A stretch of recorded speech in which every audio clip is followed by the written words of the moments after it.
Today's recipe is Hello's. That's my answer to spicy snack food. However, as you can see, the cereal is the O's and the spice will be the Hell.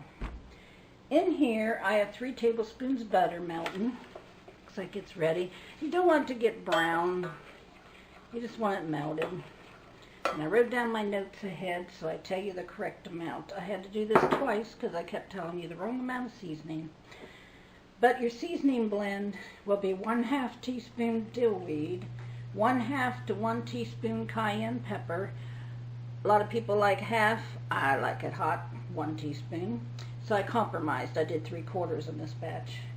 1 teaspoon onion powder, 1 teaspoon garlic powder, 1 teaspoon sugar. That just kind of adds something. 1/4 teaspoon black pepper, 1/2 teaspoon celery salt, and if you want, you can add a little more salt. I like it that way. Anyway, we got the melted butter. We're going to add our oats. We want to get them kind of damp in the butter. And you're going to try to coat them as evenly as possible. I can turn off the heat at this point. That probably makes an awful ruckus, but I need to show you what's going on.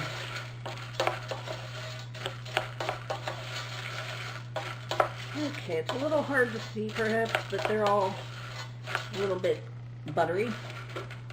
Now we're going to sprinkle on our Hell. Now we're going to coat them, make them all powdery and nice. I like doing this in the pan, dirty up left dishes. And of course my trusty wooden spoon. There.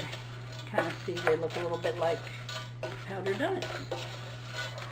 Now we're going to pour that onto a cookie sheet. And like I often do, I line my sheets very well to keep the seasonings from leaving long-lasting flavor. Now I only use 3 cups of oats because this is a spicy enough blend. You often don't find enough eaters for it. You can always make it double. There. Now we're going to put it in a 225-degree oven for roughly 30 minutes to 45 minutes, just enough to get it toasted a little bit. And you want to stir it 2 or 3 times during that time to make sure they're evenly toasted. And I'll see you back when these are done. And there you have it. The Hellos are done. They're crispy and covered with the seasoning. Very spicy. Notice the spice kind of creeps up on you the first bite. Not so hot, but after a few moments, boom. And of course they're very good with hot cocoa. Sometimes I sprinkle a little cayenne in my cocoa. However, I hope you try the recipe and I hope you enjoy it. And thank you for stopping by my kitchen.